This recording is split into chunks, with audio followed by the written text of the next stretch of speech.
Ok, super boa noite para você conectado aqui na Web Rádio, nossos canais, quanto aí no Twitch, quanto no YouTube, também no Facebook aí da MF, você conectado também no site aí da MF.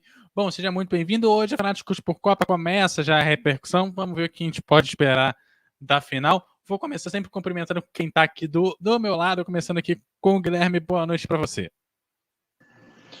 Boa noite, Eduardo, Alex, Matheus. Boa noite para quem está acompanhando a gente aqui hoje.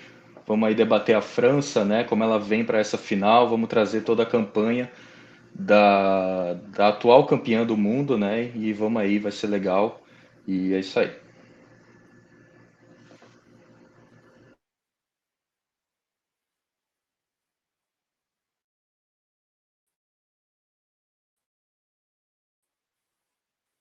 Boa noite para você.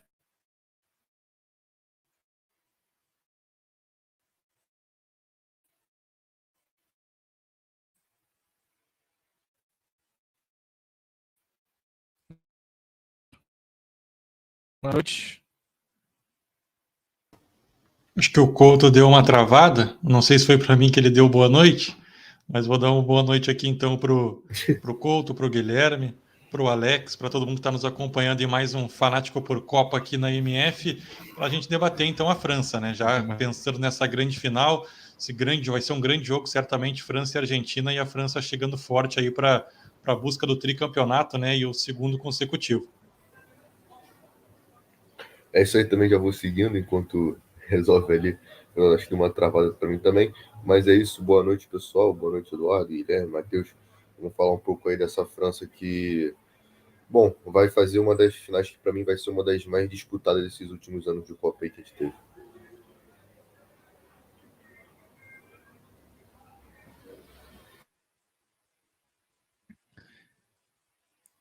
É isso, gente. Começando aí depois do pessoal que está aqui com a gente. Bom, vamos ver se melhora, se ajuda aqui agora do nosso lado.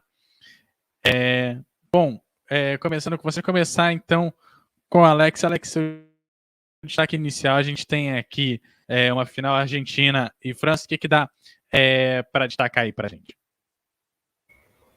Bom, como eu disse antes, para mim, deve ser uma das finais mais disputadas dessas últimas Copas que a gente teve, tendo em vista o tamanho. A gente vai ter novamente uma tricampeã, né?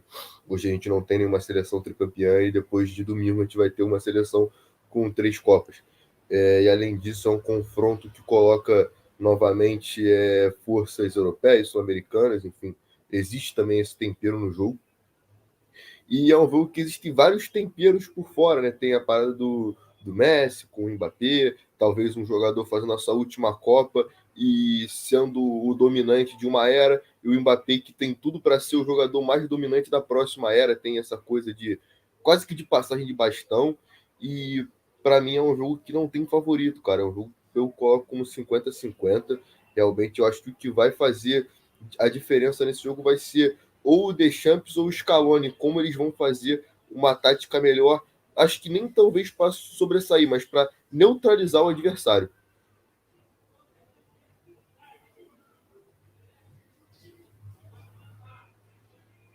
É isso, Matheus. Sua vez aí para saber o que dá para esperar aí do nosso final de semana Argentina e França. O que dá para dar de destaque? Eu concordo com o Alex, acho que é um jogo extremamente equilibrado, são duas grandes seleções. A Argentina vem com uma força muito grande, né? Tá querendo, o Lionel Messi tá aí na sua última Copa, é o grande título que tá faltando para ele, é o grande trunfo da carreira dele. Então, certamente a Argentina está muito focada para conquistar esse título. Do outro lado, tem essa geração vitoriosa da França que vai em busca do bicampeonato recente. Então, certamente vai ser um grande jogo. O Mbappé de um lado, o Messi do outro. O Mbappé recentemente deu aquela declaração, né, falando que as seleções sul-americanas não estavam no nível das seleções europeias, e do outro lado, então, agora o Messi vai tentar provar o contrário. Então vai ser um embate bem legal aí entre os dois companheiros de time, né? O Messi e o Mbappé certamente vai ser uma final histórica.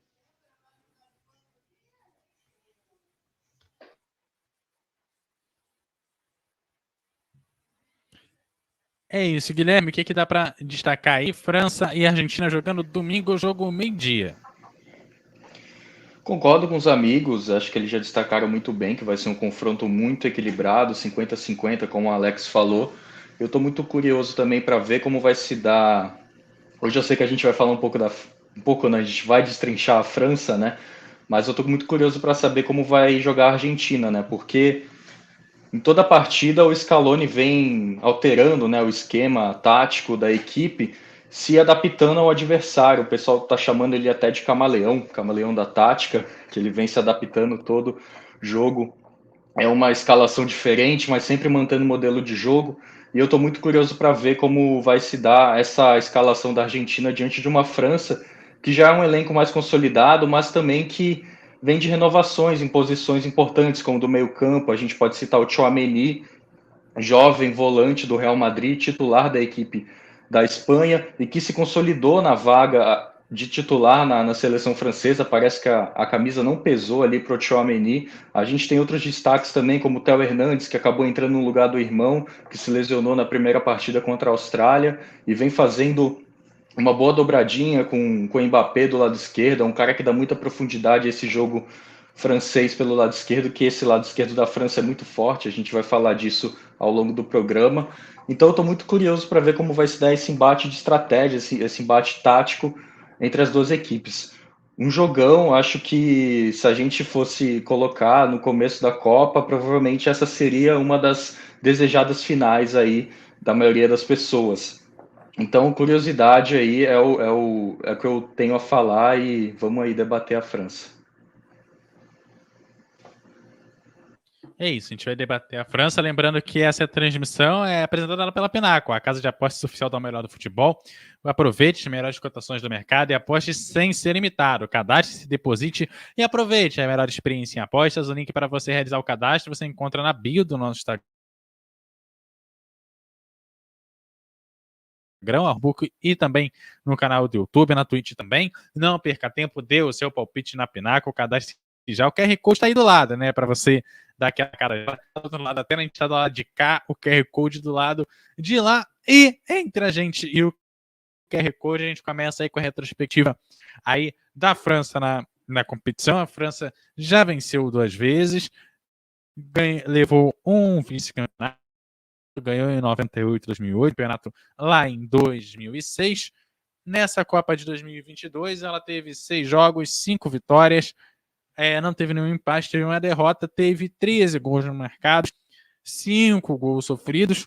E com essa base aí, desses jogos, eu já começo debatendo com o Alex o seguinte: a França trazendo aí apenas uma derrota aí na competição e marcando aí um número bastante interessante de gols, né? Um pouco mais de 2 gols por jogo. É uma França que mostra aí que consegue chegar na frente com algum grau de facilidade e que, claro, consegue ter um poder de decisão interessante e isso pode acabar complicando a vida da Argentina. Com certeza, né? Nessa trajetória da França na Copa, ela foi superior em quase todos os minutos e quase todos os jogos. Talvez ali no segundo tempo contra a Dinamarca tenha sido um jogo igual. No segundo tempo também, na semifinal contra Marrocos.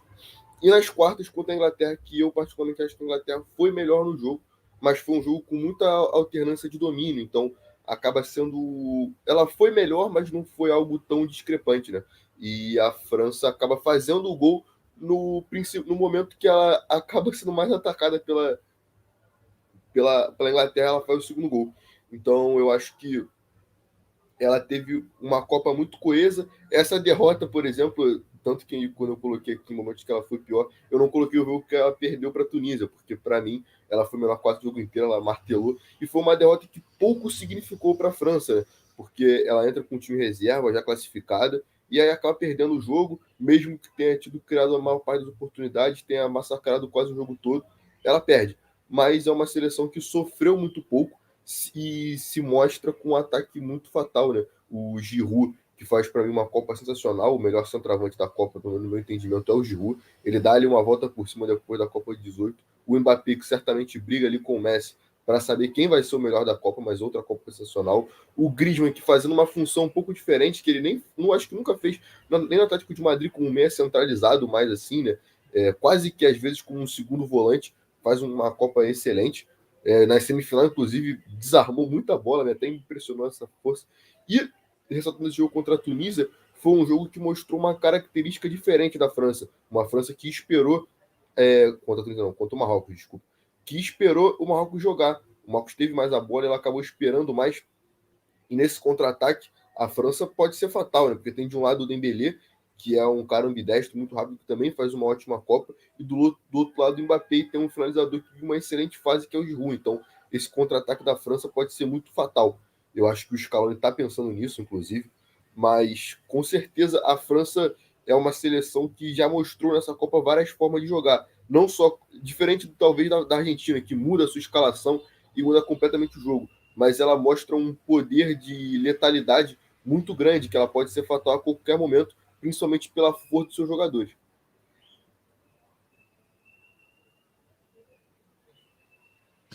Matheus, entrando aí um pouco mais nesse histórico da França, e trazendo um pouco do que o Alex até destacou, esse contra-ataque da França é um ponto que foi diferencial contra o Marrocos, mas que no jogo contra o Marrocos a gente também esperava uma França um pouco mais propondo o jogo do que foi, né?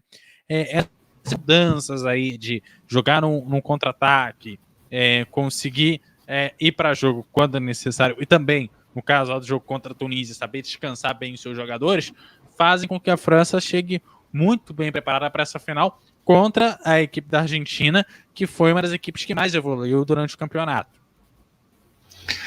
É um time que consegue se moldar conforme o jogo, né? Conforme o adversário. Nesse jogo contra Marrocos, esperou um pouco mais, saiu mais em velocidade, especialmente com o Mbappé pelo lado esquerdo, né? Que é um cara que geralmente fica um pouco mais ali na frente, não volta tanto para marcar, justamente para ser essa válvula de escape da seleção francesa ali pelo lado esquerdo. Então é um time que sabe jogar no contra-ataque, sabe jogar também propondo o jogo. Então é uma seleção que se adequa, que se adapta muito rapidamente com o cenário do jogo. Então a gente vê nos números essa boa campanha que a França vem fazendo.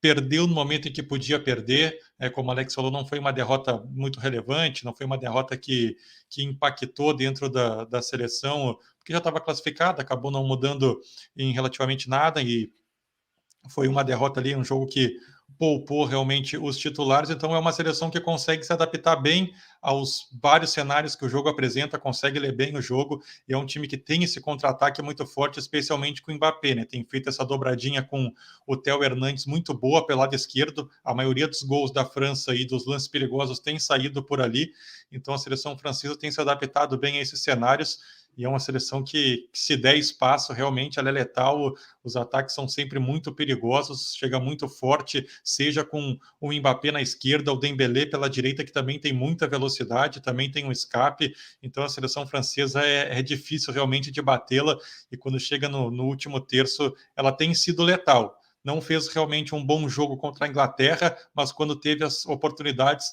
soube aproveitar e conseguiu vencer o jogo, avançando então para a semifinal.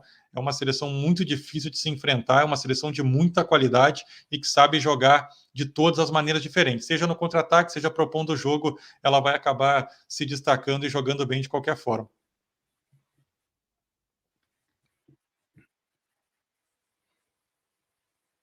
Pois é, e lá pro Guilherme, a minha questão, toda essa questão do contra-ataque, essa questão de proposição de jogo, como que a França deve começar a se preparar aí no jogo contra a Argentina, visto desse histórico, né?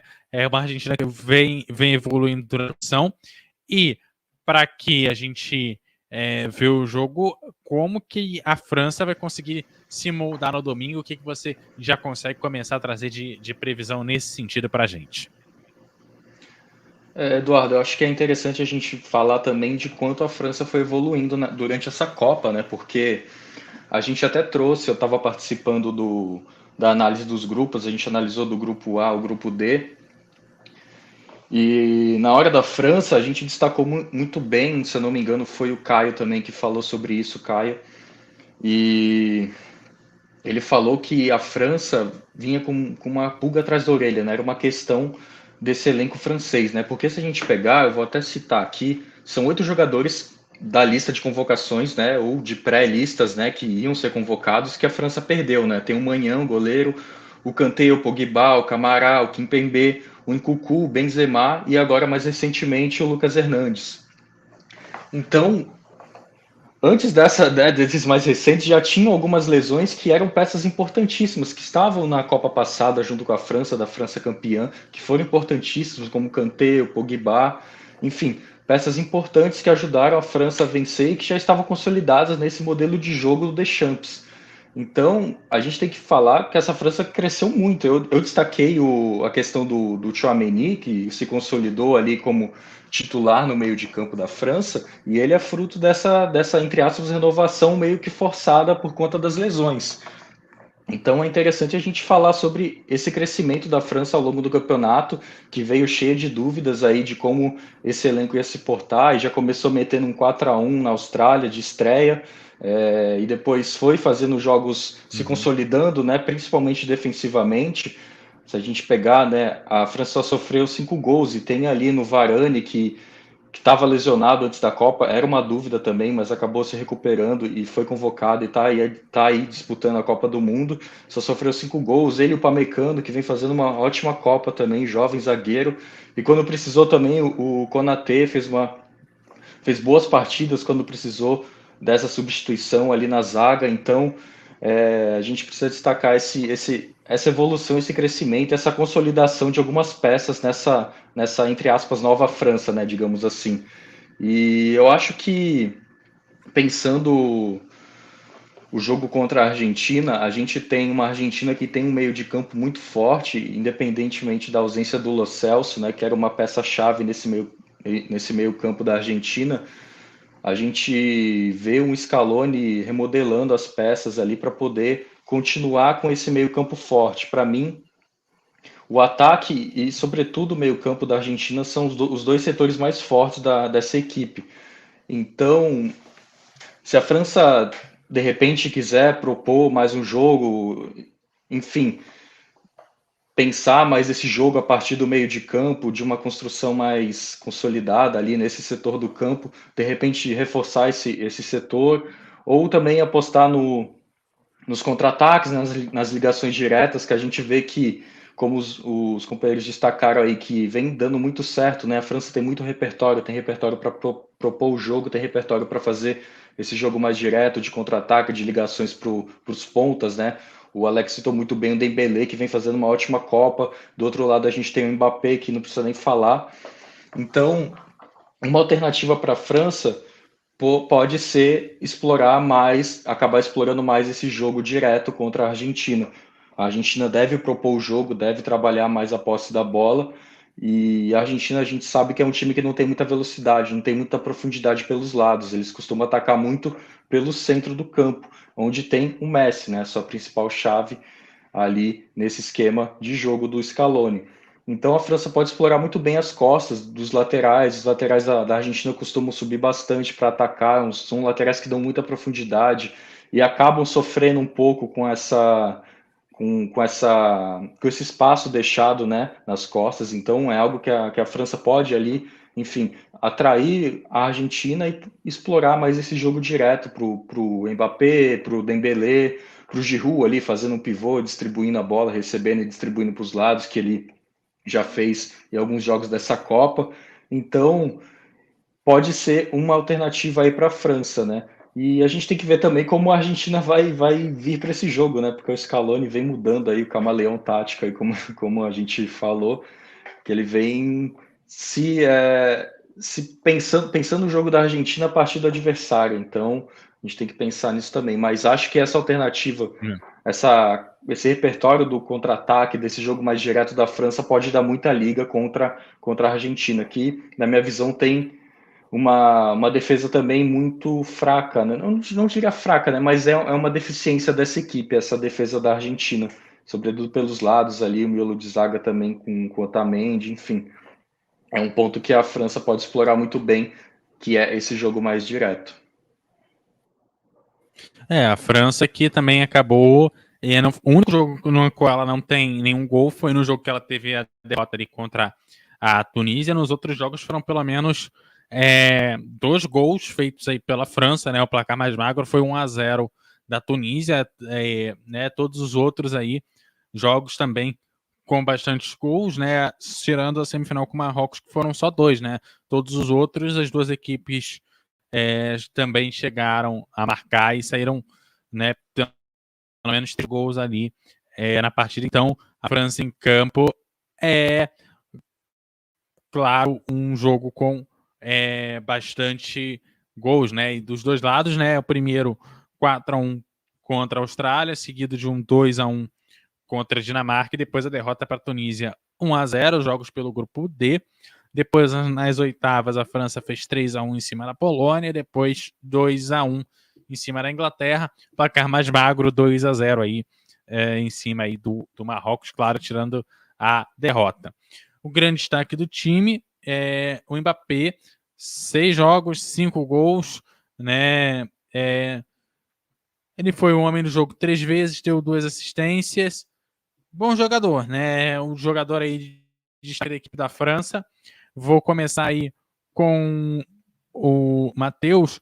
Matheus, realmente uma equipe que faz muito gols, e o Mbappé, estando sempre lá na frente, é o jogador que vai aí ajudar a equipe da França a botar a bola no fundo da rede. O Mbappé é um jogador completo, né? Ele tem muita força, tem muita velocidade, define bem as jogadas, tem feito excelentes jogos, né? Já marcou 5 gols. É um jogador que ainda tem pelo menos mais 2 Copas do Mundo pela frente, então vai brigar, quem sabe, para ser o artilheiro aí das Copas do Mundo. O Mbappé realmente é um jogadoraço, tem jogado ali caindo pelo lado esquerdo, como a gente falou, fazendo muito bem essa dobradinha com o Theo Hernandes, que é um lateral que apoia bastante.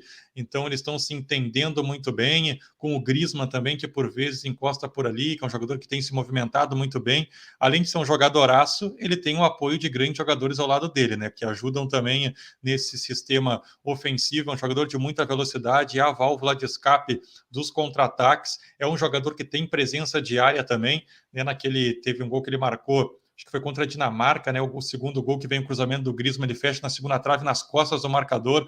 Então, um jogador que faz gol de todo jeito. Contra a Polônia, marcou 2 golaços. Aquela finalização, principalmente do segundo gol que ele marcou, bateu aquela bola colocada. Enfim, é um jogador que tem realmente muito recurso. É um jogadoraço. O Kylian Mbappé está fazendo uma Copa exuberante e está na briga, né, para ser o melhor dessa Copa. Vai depender, acho, desse jogo da final, de como é que vai ser a atuação dele e também do Messi. Eu acho que os dois estão brigando, né? Parece estar entre os dois. Vamos ver quem é que vai conseguir ganhar a Copa e se destacar nesse último jogo. Mas o Mbappé realmente vem fazendo uma Copa acima da expectativa, vem jogando muita bola, já tinha ido muito bem em 2018, mas essa Copa dele acho que está acima, acho que chegou também mais experiente, chegou mais rodado para essa Copa, e realmente ele está jogando muita bola e está fazendo a diferença. Guilherme, como é que dá pra gente ver como que é, na verdade, assim, como que é bom ver aí o embate entre 2 jogadores, né? A gente tem o Mbappé aqui pela França, tem o Messi pelo lado da Argentina. É o embate, talvez, dos sonhos, né? Nesse domingo. Cara, sem dúvida, né? Para quem gosta de futebol, poder acompanhar Messi e Mbappé numa final de Copa do Mundo é muito bom, né? Falando um pouco do Mbappé, né? O Matheus falou muito bem aí da dobradinha que ele faz ou melhor, que o Theo Hernandes faz com ele, né? Porque o Theo Hernandes é um lateral que apoia muito, dá muita profundidade. E o Mbappé, além da velocidade, da técnica, que pode ser muito bem explorada no jogo direto, como a gente vem comentando aqui, ele é o cara do 1 contra 1, né? Ele tem um drible muito bom. E toda vez que o Mbappé pega na bola, sempre muito aberto, né, dando amplitude para o ataque. Quando ele parte para cima do adversário, é sempre situação de perigo que ele cria. Toda vez que ele pega a bola, raras vezes ele é desarmado e acaba a jogada ali. E a maioria das vezes ele vai para cima do adversário, 1, 2, 3, 4, dependendo ali, ele consegue fazer os dribles e a linha de fundo, cruzar para trás, que é um cruzamento característico dessa equipe da França, né? Você vai à linha de fundo e cruza para trás. ou também por cima, né, que eu vim reparando que a França tem muitos gols de cabeça, muitas finalizações de cabeça, né? Então essas jogadas pelos lados, principalmente com o Mbappé num contra um, ele às vezes trocando de posição também, às vezes o Theo Hernandes joga mais centralizado, ele cai ali pela ponta, às vezes é o contrário, e enfim. Ele é um cara muito perigoso e vem sendo muito decisivo, né? Tá pegando a bola, colocando ela embaixo do braço e resolvendo algumas paradas ali para a França, né? Justamente por ser esse cara que te dá a possibilidade de você ter uma jogada individual, né? Não depender muitas vezes do coletivo. Às vezes o coletivo não está conseguindo ali fazer e o Mbappé, às vezes, quando pega a bola, muitas vezes, né? Quando pega a bola, consegue achar espaço, partir para cima, finalizar. Eu peguei uns dados dele aqui, ele é o cara que mais finaliza na França, né? São 24 finalizações totais, sendo 11 certas. Ele aí tá disputando, como o Matheus falou, a artilharia com o Messi, cada um tem 5 gols, né? Ele é o cara que mais dribla também aí, dando fundamento ao que eu falei sobre a questão do 1 contra 1, ele tem 14 dribles, ele é o segundo cara que mais dribla na Copa, só perde pro Messi, se eu não me engano. Então, é interessante, né? Porque a partir desse 1 contra 1, desses dribles, ele cria muitas grandes chances, né, para a equipe. Ele já tem duas aí, tem 1,2 passes-chaves por jogo, então é um cara que atrai muito a sua marcação, gera muito espaço a partir ali da qualidade técnica que ele tem, né? Então, contra defesas fechadas, provavelmente se houver alguma dobra ali de marcação em cima dele, contra a Argentina, ele provavelmente vai conseguir se sobressair em cima dos marcadores.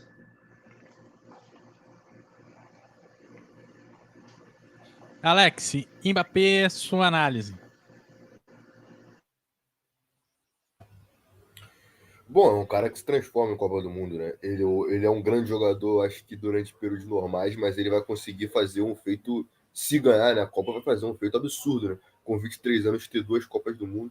Ele já foi o cara da última Copa, por mais que não tenha sido eleito o melhor jogador, para mim ele foi o cara da Copa, e com certeza a revelação, né? Os 19. Continua sendo um grande jogador durante esses 4 anos. Na última Copa ele estava no Mônaco ainda, né? Foi nessa virada que ele vai para o PSG. E ele é um dos caras da Copa e a revelação também. Mas o que ele está fazendo nessa Copa é absurdo, né? Um jogador que veste a camisa 10 da França e não sente esse peso.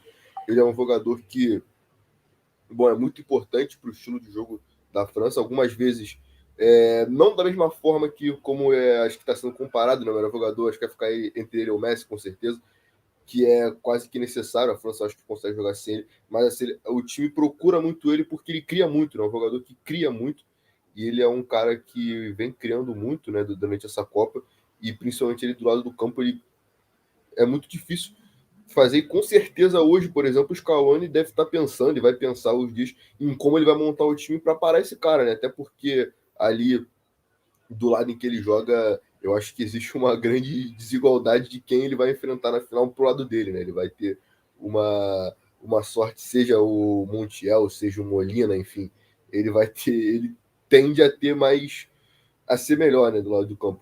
E ele é um cara que faz jogadas sensacionais, e ele é muito rápido, e durante esses 4 anos, né, da última Copa para essa, são 2 Copas nacionais, ele melhorou muito seu poder de finalização. Eu acho que faz aí com ele tem esses 5 gols em 6 jogos. Não marcou nem nas nas quartas, mas com certeza a França só chegou nas quartas na semi por causa do Mbappé. E mesmo assim, não marcando, ele foi um jogador muito importante na semi, ficando ótimas jogadas, e também nas quartas, né, contra a Inglaterra, e não tendo marcado gols. E esses 5 gols refletem muito. Ele é um jogador que melhorou muito a sua finalização. Assim como no Brasil a gente fala muito do Vinícius Júnior, que melhorou seu poder de finalização, o Mbappé melhorou absurdamente esse poder de finalização. Claro, ainda perde muito gol, mas eu acho que é natural pela função que ele faz, pelo estilo de jogador dele. Ele nunca vai ser um cara, sei lá, um matador como o Cristiano Ronaldo, por exemplo. Só se ele mudar a característica de jogo dele. Mas é um jogador que melhorou muito esse poder de finalização, esses números mostram. E até por ele ter sido o homem do jogo por 3 vezes. Eu acho que ele é o grande destaque da França, juntamente com o Griezmann, fazendo funções quase que diferentes, né? O Griezmann faz ali o trabalho sujo, digamos assim, o trabalho que ninguém vê, e o Griezmann acaba sendo sempre, o Mbappé acaba sendo o craque do time, mas com méritos. Ele é um grande jogador, e como eu disse, ele é um baita craque durante o ciclo de Copa, mas novamente, em 18 ele acontece isso, e em 22 também. Ele se transforma, ele é um grande jogador que vira um craque absurdo durante a Copa do Mundo. Alex, você comentou bastante essa mudança de estilo do jogo, né? Comentou também da questão da idade do Mbappé, né? Geralmente, os jogadores mais novos têm essa característica, né? De movimentar mais no campo, de ir lá atrás buscar, chegar na frente. E você comentou de uma mudança de característica. Dá pra gente esperar, de repente, ele vindo para a próxima Copa, ele tem uma característica mais próxima no Cristiano Ronaldo, que já é um jogador que tem mais idade, tem mais experiência, tem mais tempo de jogo. É possível a gente ver essa transformação dele, de se tornar mais um matador que fica mais parado, até por conta da questão da idade. Você vai sentindo o peso da idade também, e você, não é que você não se movimente no campo, mas você fica com seu território bem mais restrito também. Cara, vai ser um movimento, eu acho que até natural para o Mbappé. Se a gente vê o que ele faz, por exemplo, no PSG, ele não é jogador de ponta mais no PSG, né? Ele joga como um homem de área. Claro que não é um centroavante fixo, ele se movimenta bastante, mas ele acaba fazendo essa função de camisa 9, mesmo não sendo, né? Mas ele fica mais. Ele joga centralizado no PSG. Na França ele é um ponta. Muda a função. Mas eu acho que naturalmente, com a idade, passando esse poder de velocidade que é um forte dele muito na ponta, e esse 1 contra 1, ele vai acabar naturalmente migrando mais para o centro do campo, fazendo esse papel mais de centroavante, que eu acho meio difícil ele migrando para ser um meia, por exemplo, pelas características, eu acho mais natural ele ir migrando para ser mais um camisa 9, algo parecido com você mencionou com o Cristiano Ronaldo, né, que no começo da carreira no Manchester é um jogador de ponta e vai mudando para ser um centroavante, e eu acho que muito provavelmente, talvez, seja um caminho natural também para o Mbappé. É isso. Vamos voltar lá. Por isso, vamos falar da França. A gente já passou aqui um pouquinho pelos jogos, mas vamos passar agora jogo a jogo. A gente começando aí pela fase de grupos, vamos voltar lá na primeira rodada para a gente entender esse caminho da França. A gente falou do jogador, falou das mudanças que o time foi fazendo, e aí para a gente entender todas as mudanças e como o time chegou até aqui, é o momento da gente pensar aí no passo a passo da França. A França começa contra a Austrália, um 4-1 contra a Austrália. Guilherme, um 4-1 surpreendente, um 4-1 que quando bateu pra gente, a gente falou, gente, o que tá acontecendo com esse placar? Porque não é que se esperava um jogo dificílimo para a França, mas foi um 4-1 que eu acho que ninguém apostaria num placar tão amplo da França no início da Copa.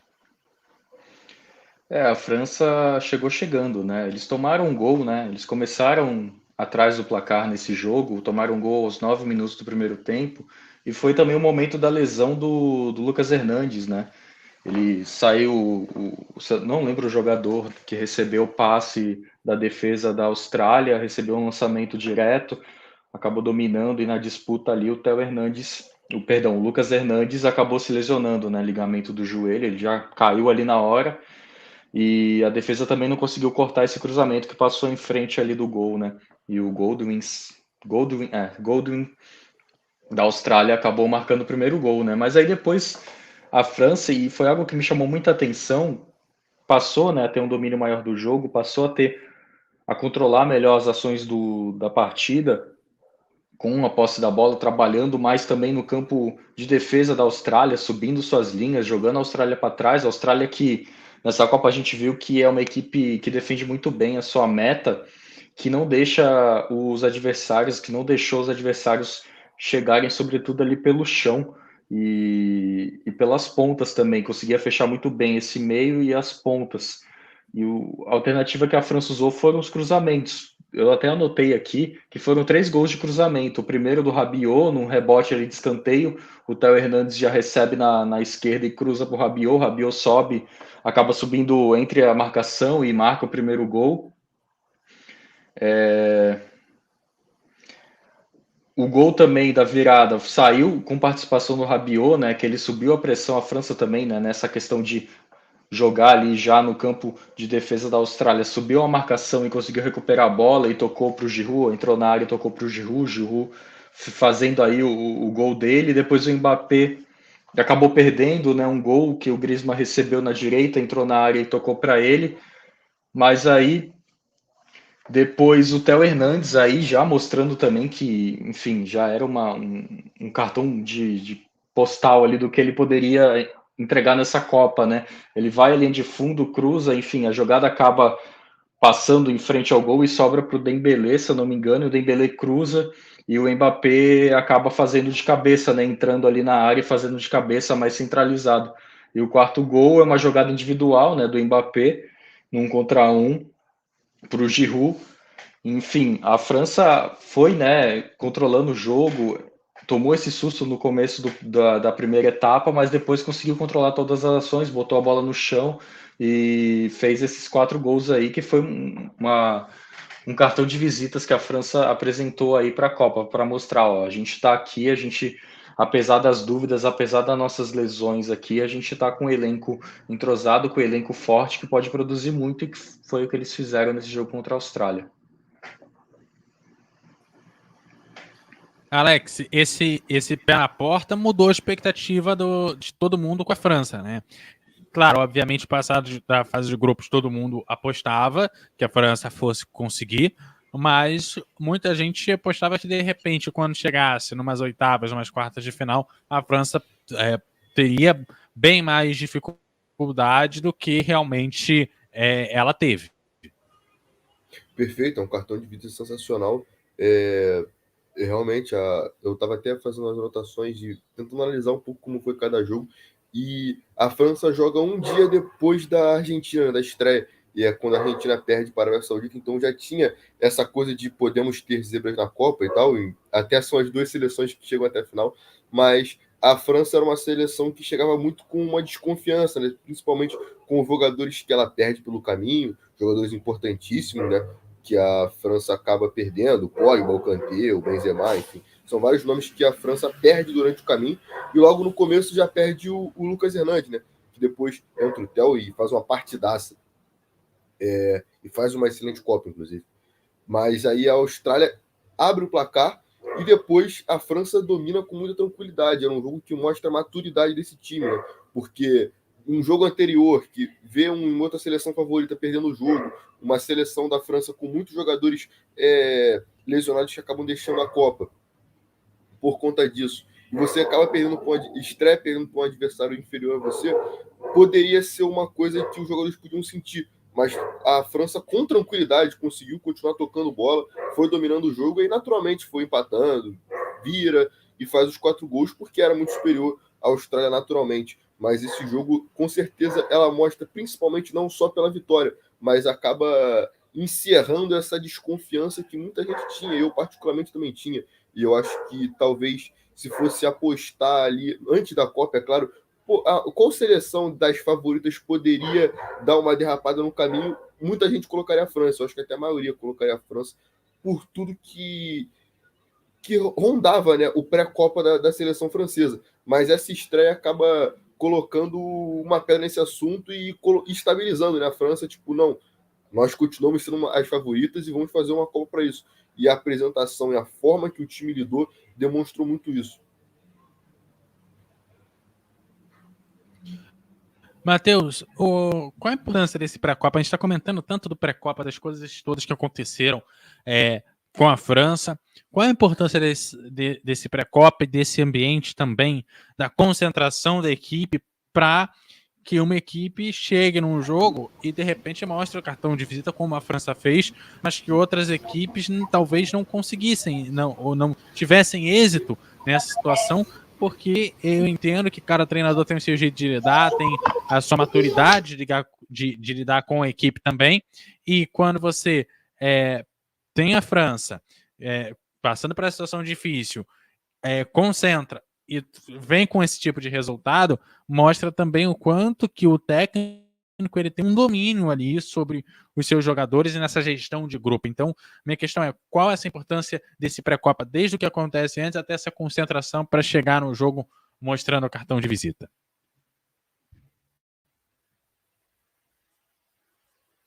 Muito forte, né? Uma equipe muito forte mentalmente, né? Uma equipe que tinha essas desconfianças, principalmente no meio-campo, com perdendo jogadores importantes, e aí o Tchouaméni, que é um jovem jogador, ele entra, assume a posição, joga muito, está fazendo uma Copa muito interessante.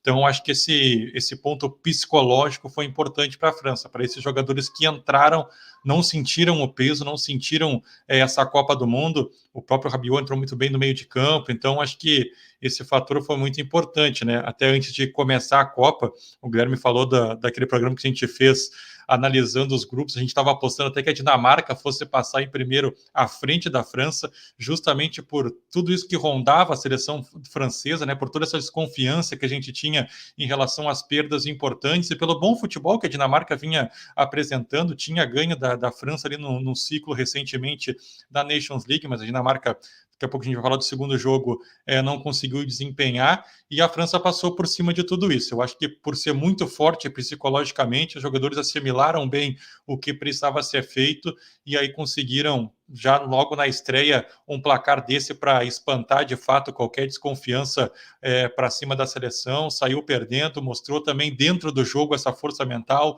de manter o equilíbrio, de buscar uma virada no primeiro tempo, no segundo tempo fez mais 2 gols e a Austrália não levou perigo algum. Então acho que esse ponto do psicológico foi muito forte da seleção francesa, e isso fez com que esses jogadores chegassem fortes e conseguissem desempenhar da melhor forma e já começar a Copa com esse grande resultado, essa vitória de 4-1, para começar realmente embalada e jogar para longe de qualquer desconfiança, né? Na segunda rodada, a França encara a... Matheus, esse jogo aí contra a Dinamarca, vamos começar. O que dá para destacar, já que você regressar aí e abrir os trabalhos?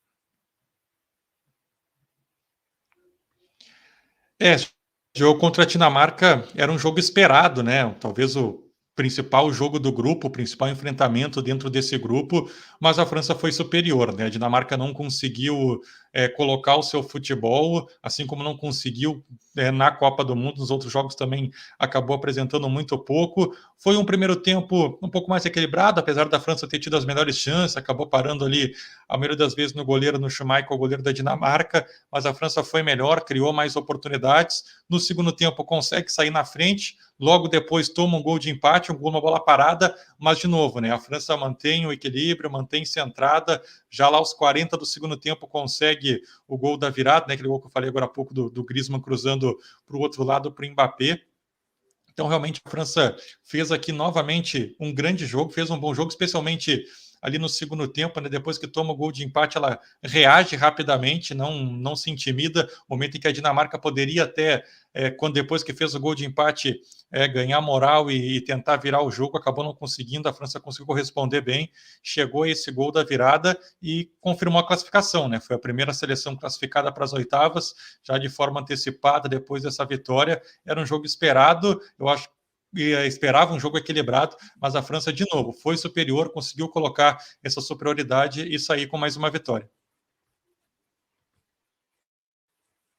Guilherme, se no primeiro jogo a França foi muito dominante, apesar de ter levado o primeiro gol, mas no geral, no campeonato do jogo, ela acabou dominando. Nesse segundo jogo, fica mais equilibrada, principalmente ali na posse de bola, mas apesar da posse de bola, inclusive a Dinamarca, salvo engano, levou a melhor na posse de bola, mas por pouca coisa.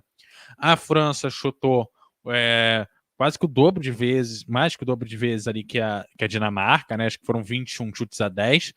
E muitos chutes a gol, né? A precisão com que a França chuta gol é uma coisa impressionante. E nesse jogo foi que a gente viu. A Dinamarca chegou somente fez o jogo inteiro, né? Uma realmente conseguiu levar o gol, outra foi para fora, mas a França conseguiu acertar uma quantidade bem grande desses chutes ali ao gol, apesar de só terem saído 2 gols, né? Uma França que cria muita oportunidade quando chega lá na frente. Sim, sem dúvidas, Edu. Você destacou aí, foram 21 realmente chutes totais e 7 no gol, e chama atenção que a maioria dessas finalizações da França são de dentro da área. Então é um time que chega muito no último terço, que chega muito dentro da área adversária, e consequentemente acaba levando mais perigo. Esse jogo da Dinamarca, você mencionou muito bem que teve um equilíbrio de posse de bola, mas a Dinamarca batendo, né, naquele problema deles que não é ter um cara finalizador como a França tem, por exemplo, que é o Giroud, e enfim, o trio de ataque também é muito bom em finalizações. A Dinamarca controlou um pouco mais a posse da bola, só que a França tem aí um ataque mais letal e, enfim, concretizou isso na vitória na segunda rodada e acabou encaminhando a classificação já nessa segunda rodada, né? Tanto que o primeiro gol, esse é um jogo que eu queria destacar a participação do Mbappé, né? O Mbappé que explorou muitas jogadas de 1 contra 1, quando pegava a bola, partia para cima da marcação. Um jogo também que a França explorou também foi a amplitude do Dembélé. Então, a França nesse jogo explorou muito bem os lados, né?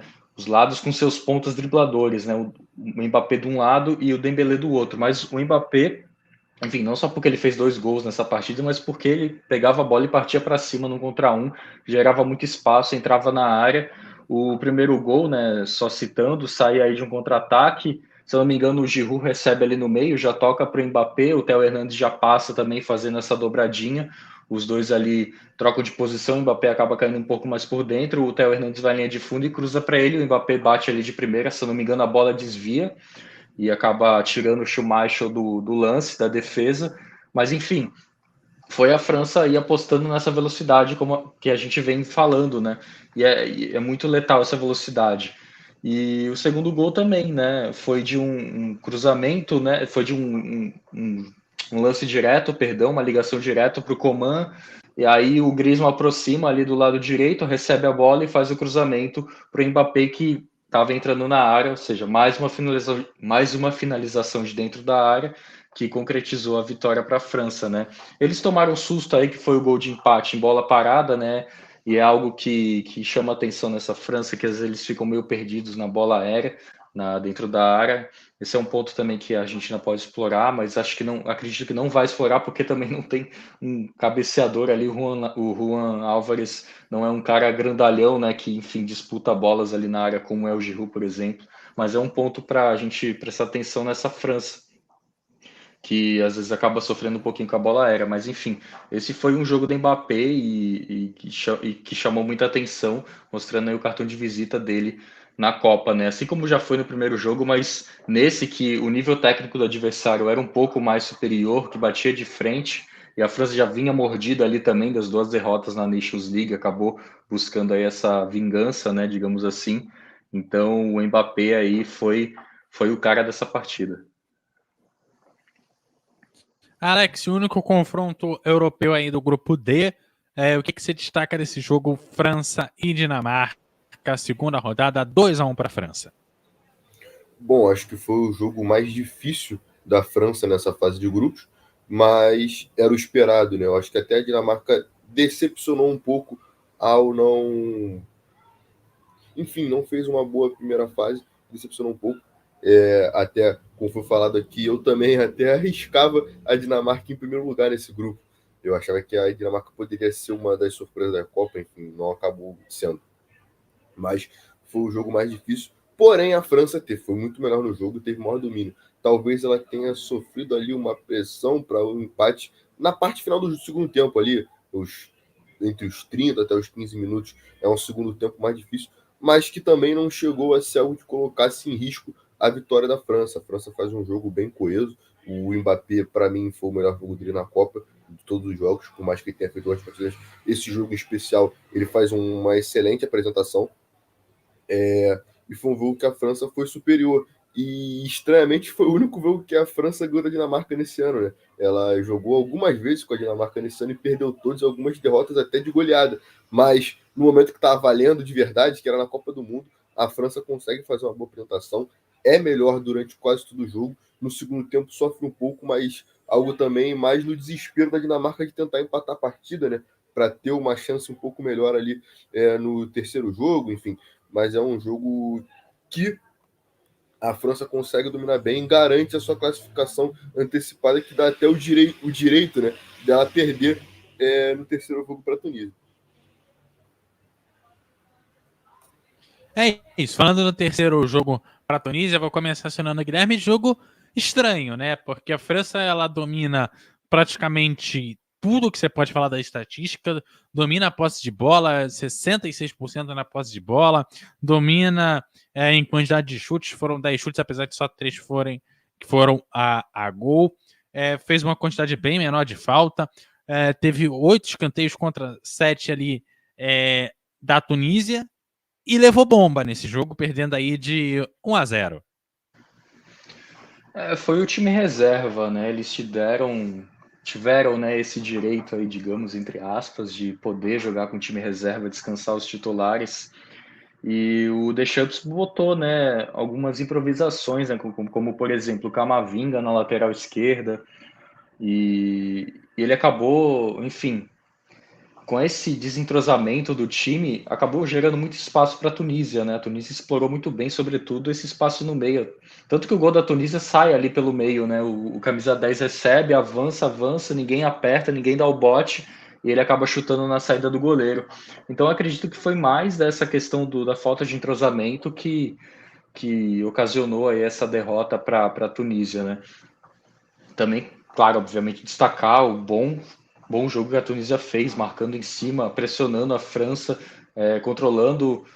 Quando tinha posse de bola, controlava o jogo, trocava de corredores muito bem e explorando essas fraquezas, né? Que foi justamente o que eu falei, né, esse meio da França, entre a segunda linha e a linha defensiva, né?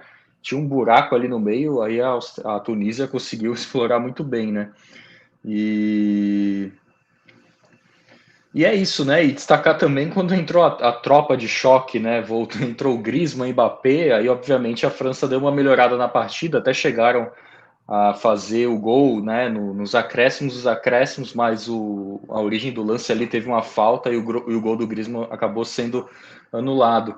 Mas é isso, esse é o destaque aí, essa falta de entrosamento, essas improvisações que acabaram ocasionando nessa derrota da França nessa última partida da fase de grupos.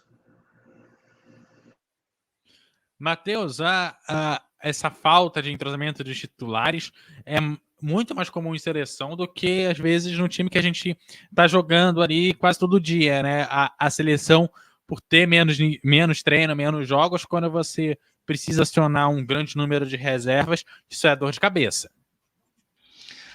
Sem dúvidas, né? Os reservas não têm esse entrosamento, ainda mais jogando fora de posição, como o Guilherme falou, teve algumas improvisações, então certamente isso acaba prejudicando um pouco, né, a equipe. O time reserva normalmente ele treina contra o time titular e normalmente o time titular treina ali contra o reserva para justamente chegar preparado no jogo, então o time reserva não treina junto, não consegue, não tem como você realmente trabalhar alguma coisa, alguma alternativa com o time reserva, ainda mais tendo improvisações também, mas acho que o maior objetivo da França para esse jogo era poupar os titulares. Colocou lá todo o time reserva, poupar os titulares, alguns dos principais até entraram, né, no final do jogo para tentar ao menos um empate, para não perder, acabou conseguindo realmente fazer um gol que acabou sendo anulado, mas o principal objetivo realmente da França era poupar os seus principais jogadores, botar então esse time reserva também para girar, né, para dar uma oportunidade, uma minutagem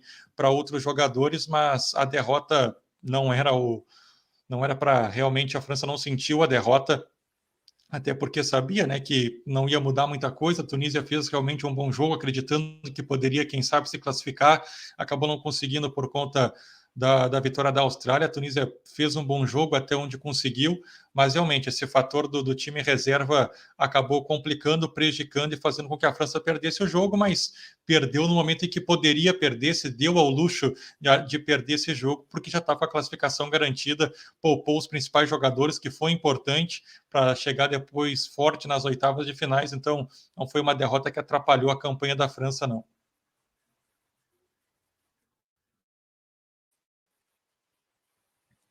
Eu observo que, apesar dos problemas, tem um número bom, né? 10 chutes, sendo 3 a gol, uma posse de bola quase ali de 70%. Apesar da derrota, é um time que consegue dominar o adversário bem. A Tunísia, na verdade, conseguiu se aproveitar muito mais das oportunidades enquanto tinha a bola e aproveitar os espaços que esses reservas não conseguiam ocupar exatamente por essa falta de entrosamento destacada quanto pelo Guilherme quanto pelo Matheus, mas é um time que conseguiu se impor na partida e é um time titular, é um time reserva, aliás, que poderia muito bem tá disputando uma Copa por uma outra seleção menor e conseguiria bons resultados, claramente.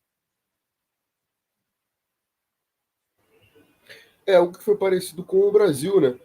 Quando o Brasil joga o terceiro jogo contra Camarões, já classificado, no caso da França também já classificada contra a Tunísia, coloca o time em reserva e com certeza, se fosse em outra seleção inferior, seria uma seleção que iria para o mata-mata da Copa com certeza e poderia chegar até ali umas quartas, dependendo do adversário, enfim, dependendo de que lado caísse das chances, poderia até ir para uma semifinal de Copa. É uma seleção forte, que massacrou o jogo inteiro, foi mais forte, mas jogava contra uma Tunísia que já estava eliminada, mas é diferente. Tinha muitos torcedores da Tunísia no estádio, era um estádio quase inteiro de torcedores da Tunísia, que fizeram uma bonita festa até pela vitória. E foi um jogo que a França foi superior o jogo inteiro, praticamente, né? Sofre ali um gol numa jogada meio que achada da Tunísia, mas ela é mais forte o jogo todo, e com certeza a seleção que foi a campo, se fosse de outro país e enfrentasse até a própria França, daria um jogo bem complicado para a França, né? É um jogo que seria difícil, e era uma seleção que com certeza, se fosse uma seleção à parte, seria colocada ali pelo menos no top 10 antes da Copa, e era uma seleção para chegar no mata-mata tranquilamente.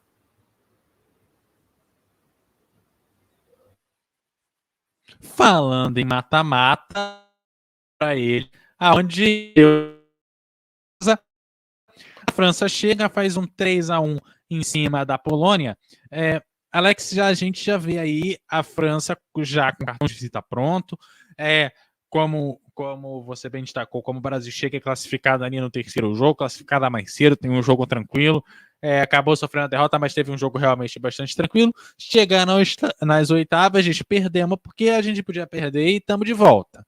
E agora quem enfrentar a gente vai ter problema. Foi o caso ali da Polônia, levou a 3-1. Bom jogo de se assistir, inclusive. Como que você enxerga esse 3-1 e o que dá para te trazer de melhores momentos desse 3-1?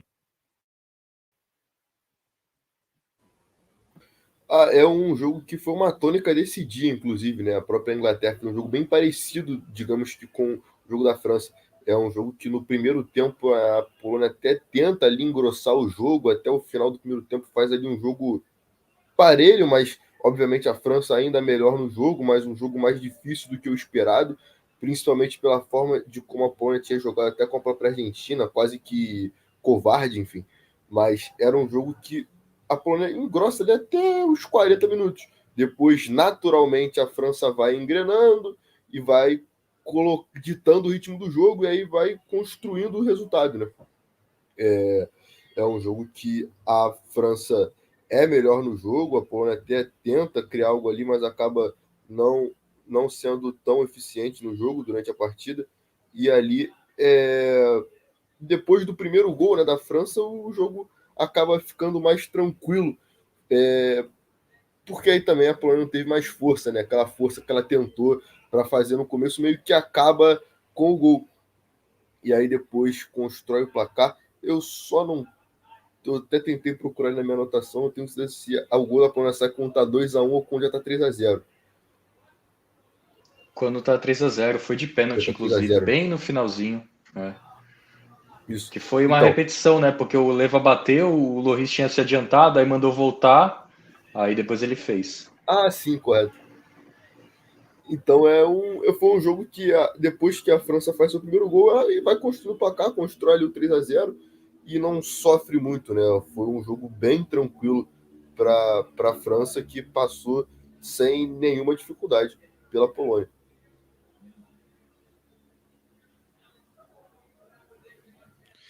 É isso, Guilherme. 3-1, um bom jogo, né? Assim, acho que desse dia aí foi o jogo mais gostoso de se assistir. Sem dúvidas. E como o Alex falou, né, o prazo de validade aí da pressão da Polônia foi ali no primeiro tempo, né? Depois eles não conseguiram mais segurar, não tiveram mais fôlego. E depois do gol do Giroud, né, que é bom destacar que eles estavam fechando muito ali a área, né? Se eu não me engano, eles faziam uma linha de 5, o Mbappé avança, cria espaço a partir do drible, e o Giroud muito esperto, né, muito inteligente, faz a ultrapassagem às costas da defesa e bate cruzado, tirando do goleiro para marcar o gol de empate. Isso ainda no primeiro tempo. Aí o segundo gol já vem aí aos 74 do segundo tempo, né, com o Mbappé novamente uma jogada de contra-ataque, né, a França explorando muito bem. Esse que foi o lance que eu comentei que o Giroud fez um pivô, mas enfim, o Giroud recebeu, aí tocou para o Dembélé, aí os três subiram, o Dembélé foi puxando para dentro, atraindo a marcação, e tocou para o Mbappé, que foi até aquele golaço, né, que ele parou ali, esperou, analisou a posição do Szczesny e bateu, fazendo aquele golaço de direita, sem chances para o goleiro da Polônia. E o terceiro também sai ali do lado esquerdo, né, com o Mbappé de novo, recebendo o passe do Marcos Thuram, que ele vai à linha de fundo e toca para trás para o Mbappé. O Mbappé já faz, né, aquele movimento de domínio orientado, já girando em cima do marcador para finalizar e marcar um outro golaço, né? E depois no final, como a gente já falou, teve o gol de pênalti, a bola, se não me engano, bate no braço. Eu não vou lembrar, enfim, o torcedor, o jogador da França que a bola bateu no braço, mas o VAR chamou o árbitro e ele acabou marcando o pênalti. Teve aí o primeiro, o Lloris acabou defendendo, mas ele se adiantou e o Leva depois bateu e converteu, marcando o gol de honra da Polônia. Infelizmente saiu, foi eliminada, mas conseguiu fazer esse golzinho de honra aí. Mas enfim, foi uma partida realmente muito boa de se assistir e que a gente viu não diria total, mas praticamente quase ali a França dominando as ações do jogo, sobretudo no segundo tempo, botando a bola no chão, acalmando. E foi um jogo que eu até anotei aqui, que eles iam explorando muito cruzamentos, né? Foi o primeiro jogo que não teve gols, né, de cruzamentos na área.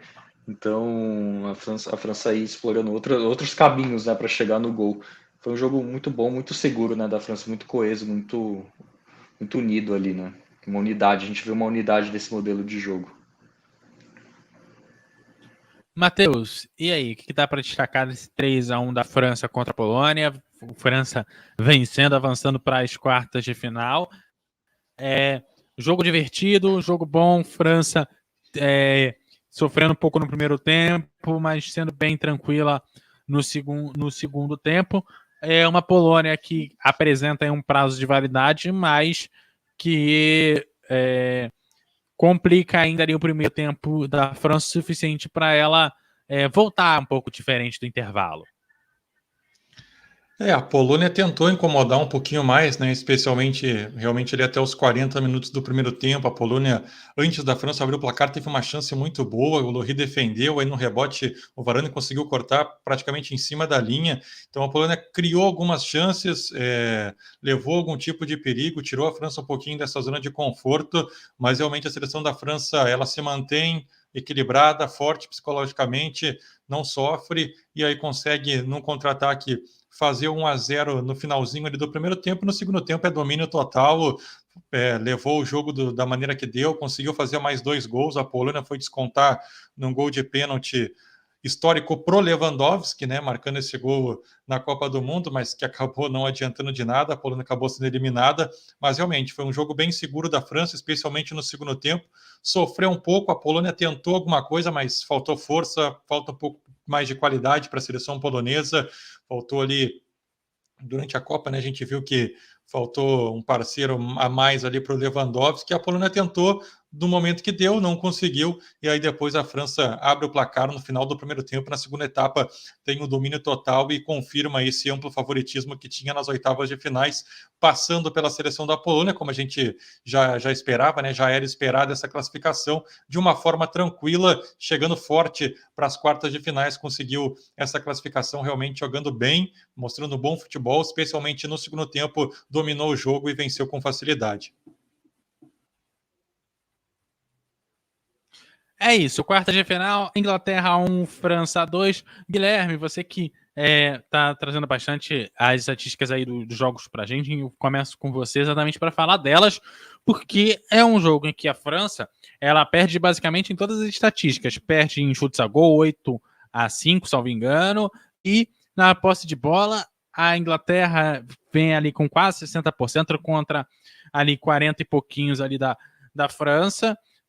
A Inglaterra troca muito mais passe do que a França, tem muito mais precisão aí nesses passes também, e mesmo assim a França saiu com a vitória desse jogo que a França teve que se superar para passar da Inglaterra. Esse jogo eu diria que foi mais sorte do que juízo do lado francês, né? Você destacou muito bem aí.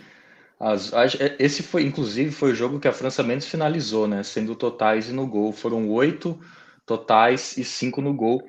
E eu até anotei aqui que a última finalização da França foi no gol do Giroud de cabeça, né? O 2-1.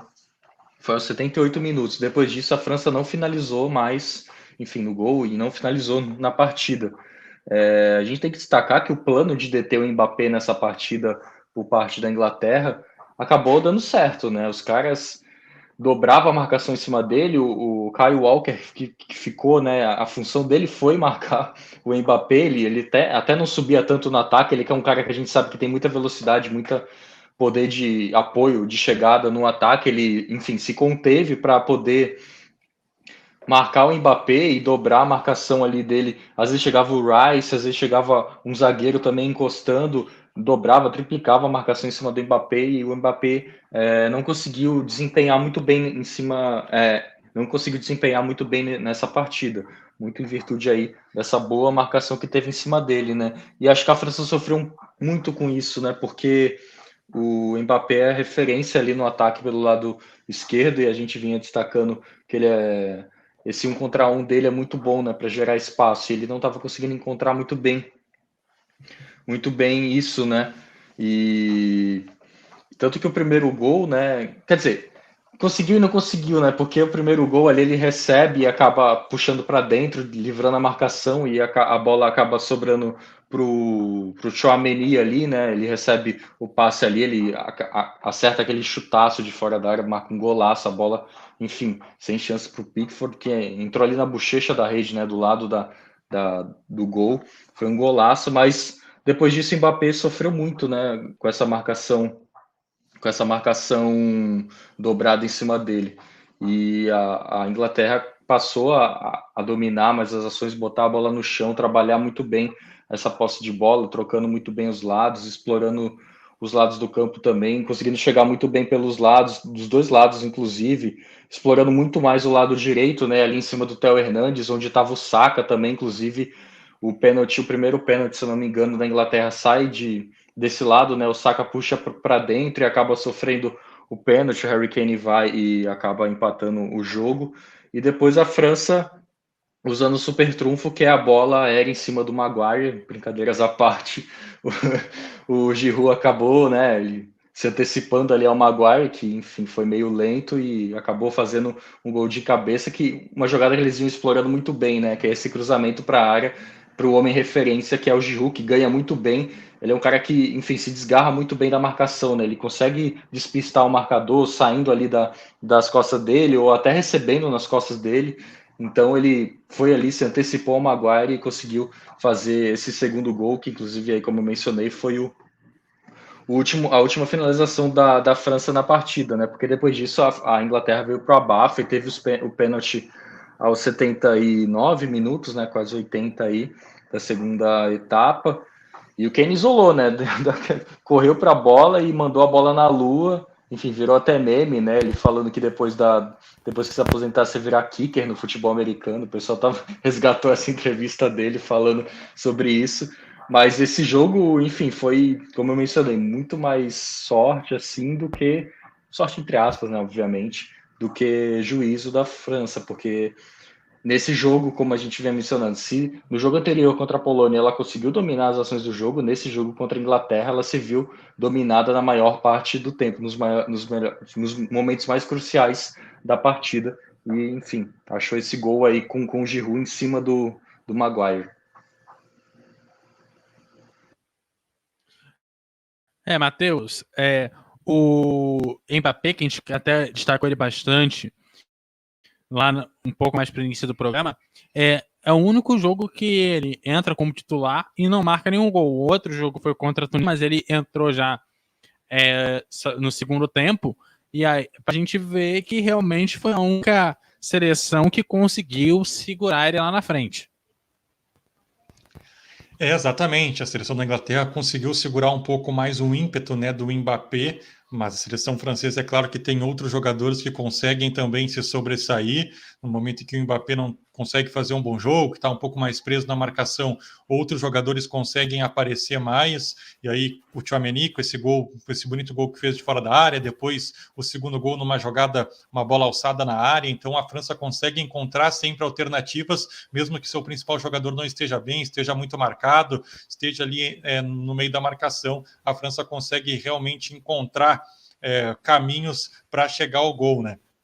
Essa sorte que o Guilherme falou, normalmente a gente brinca, é sorte de campeão, né? Brilhou a estrela da França naquele pênalti do Harry Kane. A gente sabe que o futebol nem sempre é justo, né? Mas acho que o resultado mais justo seria pelo menos um empate, levando o jogo para a prorrogação, porque a Inglaterra foi, na minha opinião, bem superior à França. A Inglaterra teve ótimas chances, amassou, tentou o tempo inteiro, brigou, buscou o resultado, jogou muito bem e acabou perdendo o jogo. E a França, até quando joga mal, consegue vencer. Então a seleção francesa a gente já vê que é muito forte quando acontece isso, não fez um bom jogo, mesmo assim conseguiu o resultado, né, que no final das contas é o mais importante com esse 2-1 e a classificação.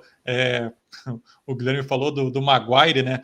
Um lance antes do gol da França, o Maguire teve uma grande oportunidade, ele subiu para cabecear livre na área, a bola passou muito perto. No lance seguinte, gol da França, a bola desviando nele. Além de tudo, é azarado também o Maguire, mas eu acho que a Inglaterra merecia uma sorte melhor. Mas a França, com essa estrela toda, conseguiu vencer o jogo. A Inglaterra desperdiçou com o Harry Kane, teve aquela falta do Rashford no último lance, a bola passou perto também, cobrou bem a falta, mas acabou indo para fora, passando perto. Então, mesmo quando não jogou bem, foi um jogo mais difícil para a França. A Inglaterra foi muito bem. O Guilherme falou também ali do Saka, que conseguiu jogar muito bem ali pelo lado direito. O Theo Hernandes suou um pouquinho na marcação, jogou muito bem realmente o Saka. O próprio Harry Kane fez uma partida muito boa, e aí apareceu também o Lohri em alguns momentos, também parando principalmente o seu companheiro de clube, o Harry Kane, e a França não fez um bom jogo, acabou sofrendo, mas no final das contas acabou vencendo, derrotou a seleção da Inglaterra, um jogo difícil, mas no final das contas o que vale é o 3 pontos, aqui no caso a classificação, e aí passou, um jogo difícil, mas conseguiu classificar. Alex, França e Inglaterra, jogo que a a França sofreu, a Inglaterra saiu melhor, jogo que testou a seleção francesa. Se a França deu sorte nas quartas, será que dá para segurar essa sorte no domingo contra a Argentina? Bom, eu acho que vai ser um jogo parecido na questão desse domínio de alternância, né? Foi um jogo com a Inglaterra e a França, um jogo que teve muito esse domínio de cada hora uma seleção dominava, como bem destacou o Guilherme Matheus. A Inglaterra foi até melhor no jogo, mas a França foi mais eficiente, contou com a sorte ali do Kane ter perdido o pênalti, mas foi um jogo que foi muito igual, né? As duas equipes tiveram domínio algumas horas, o gol da França sai até o segundo gol sai até no momento que a Inglaterra empatou e começou a empilhar oportunidades. Aí a França faz o segundo gol, logo depois o Kane perde o pênalti, enfim. Mas foi um jogo que cada hora uma seleção estava um pouco melhor. Se a gente fosse olhar assim, uma faixa de cada 20 minutos, a gente olhava, agora a Inglaterra está ganhando corpo, aí depois a França empilhava algumas oportunidades. Foi um jogo que foi mudando de mãos o tempo todo. E eu acho bem difícil que na final tenha uma seleção em si que domine o jogo todo, ou que seja melhor na maior parte da partida. Eu acho que vai ser mais ou menos nisso. O jogo vai acabar trocando de mãos muito durante a partida. Eu acho bem difícil uma seleção chegar e engolir no jogo, não no resultado, mas de ter esse domínio amplo, né, na partida. Eu acho bem provável que vai ser um jogo assim, que as duas equipes, cada hora vai ter o domínio do jogo. Alex, aproveitando você aí, a gente já passa para a semifinal, França e Marrocos. O Marrocos que vinha embalado, né? Principalmente pela parte da torcida brasileira aqui, que abraçou a equipe do Marrocos, que veio sendo a grande surpresa da Copa. A primeira seleção africana a chegar numa semifinal de Copa do Mundo. Muita gente torcia para que fosse a final, para que esse feito que Marrocos conseguiu nessa Copa fosse ainda maior. Marrocos acaba sendo derrotada para a França num jogo que, depois, claro, do Brasil, decepcionou alguns brasileiros.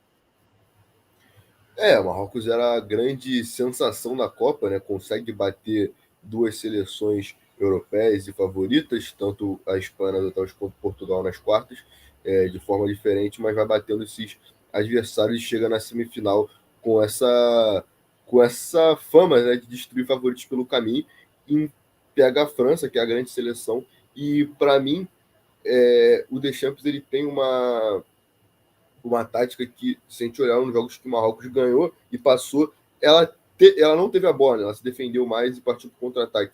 Nesse jogo, o Marrocos teve mais a bola do que propriamente até a França. Acho que se a gente olhar a posse de bola, a França vai sair na frente, mas olhando o jogo, o Marrocos teve mais a bola.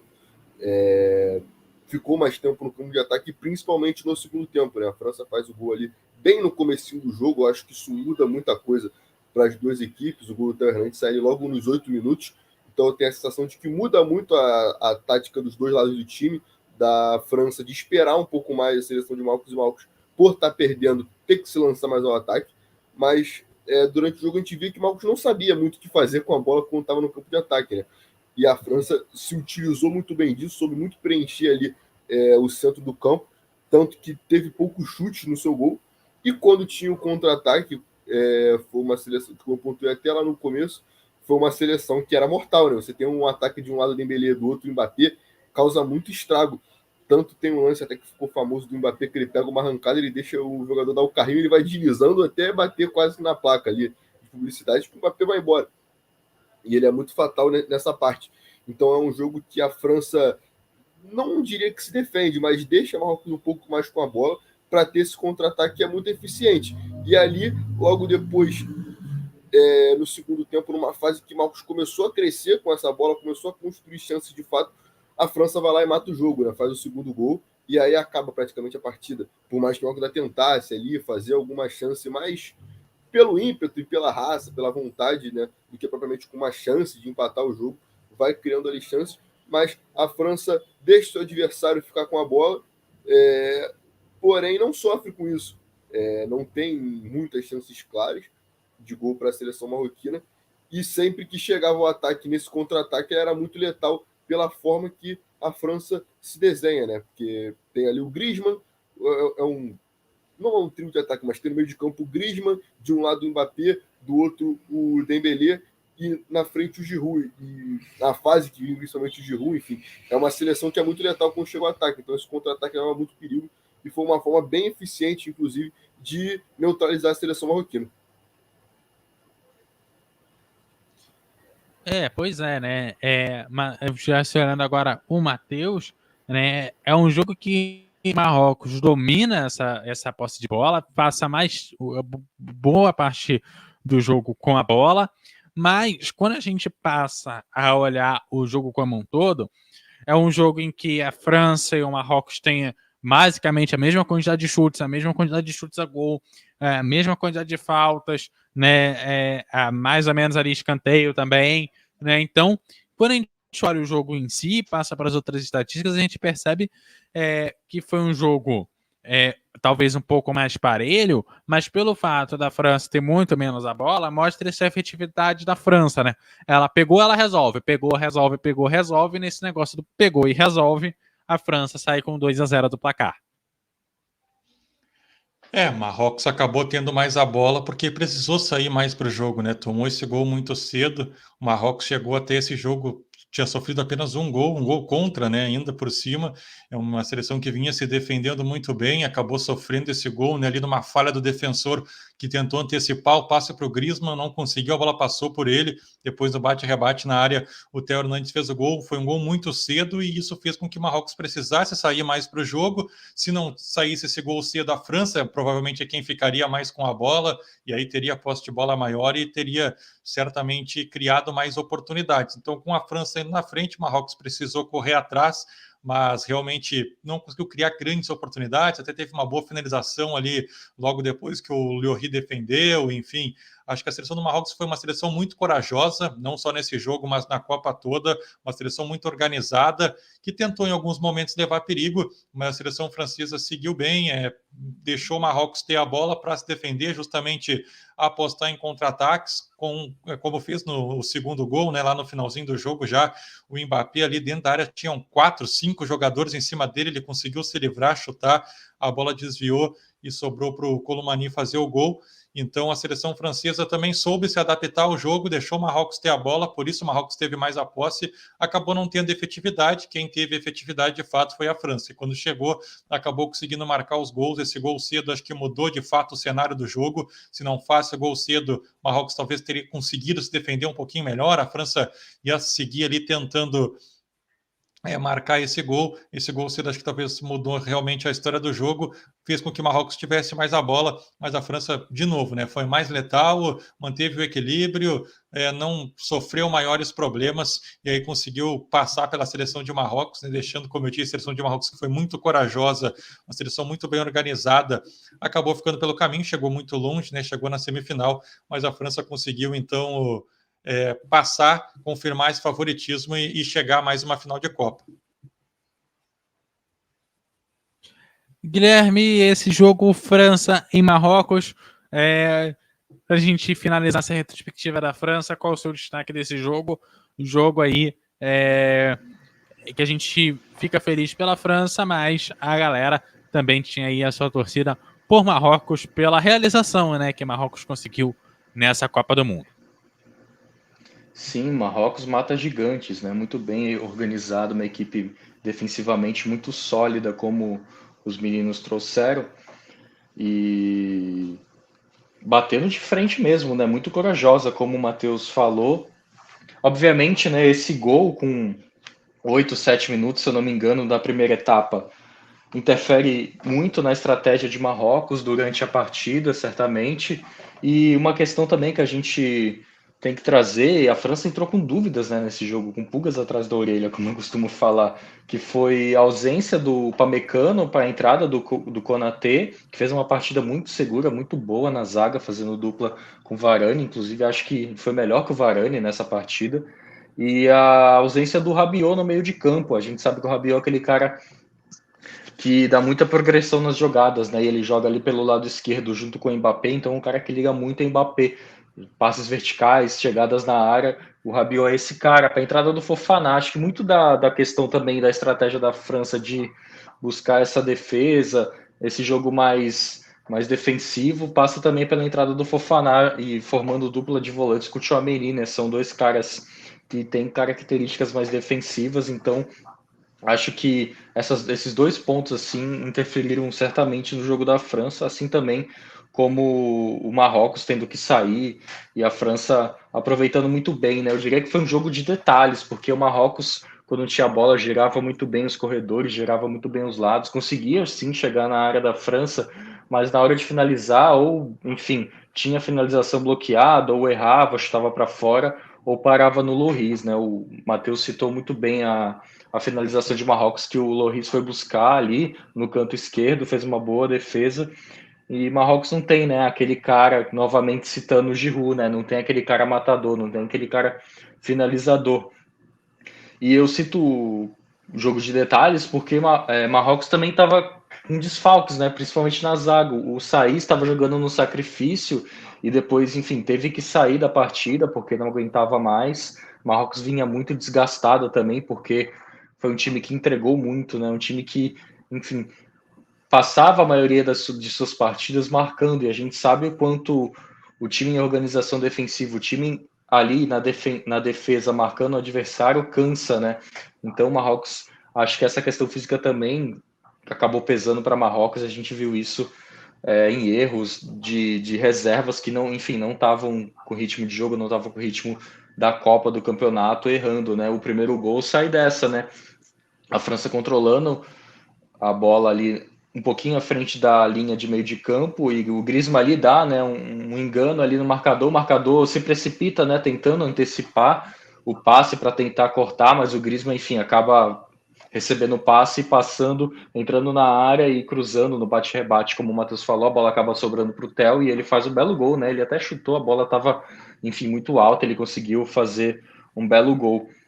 E o segundo gol na genialidade, né? Citando novamente essa questão do detalhe, né? Quando você tem um cara como o Mbappé que parte para cima, que tem essa qualidade de 1 contra 1, ele pode definir partidas. E foi o que o Mbappé fez aí, decretando a jogada do 2-0, né? Ele parte para cima de todo mundo, driblando, a bola desvia, ele acaba chutando, né? Ele chuta ali meio fraco, mas a bola desvia e acaba soprando para o Kolo Muani.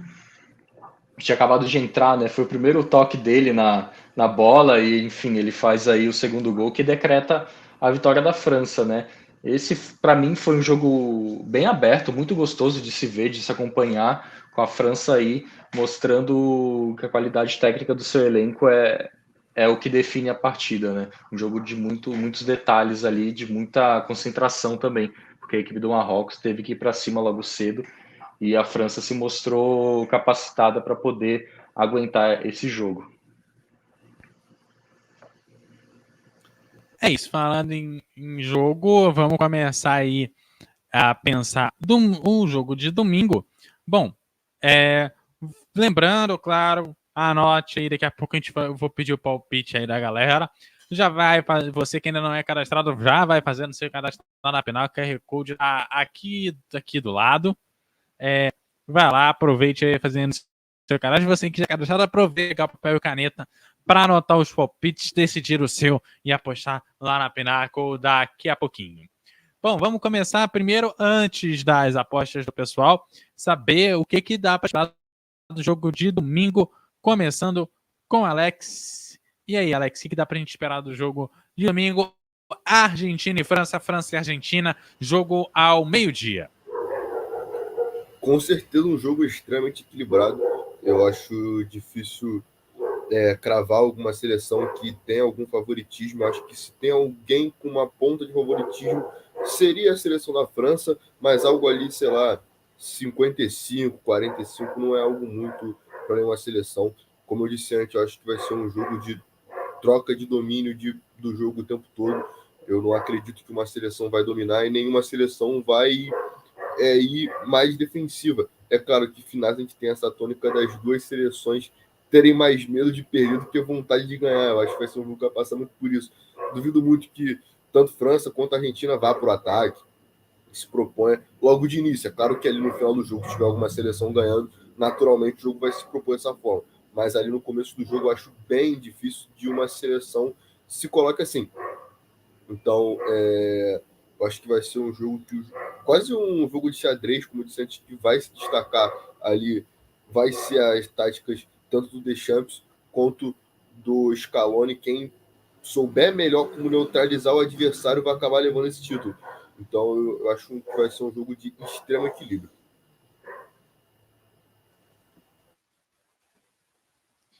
Guilherme, o que dá para esperar desse jogo de domingo entre França e Argentina, Argentina e França, meio-dia? Acho que o Alex falou tudo, né? Cantou a bola aí, vai ser um jogo muito equilibrado e acho que vai ser um jogo de detalhes, né? A gente sabe que os dois lados têm caras que podem decidir muito bem essa partida, né? Botar o jogo botar a bola embaixo do braço e decidir o jogo. Do lado o Messi, que por muitas vezes se mostrou, né, durante essa competição, resolvendo aí alguns momentos, né, do jogo para a seleção, clareando alguns momentos do jogo para a seleção argentina, e do outro lado a gente tem o Mbappé, né, que tem um contra um muito forte, uma velocidade enorme, que pode ser muito bem explorada pelos lados, né?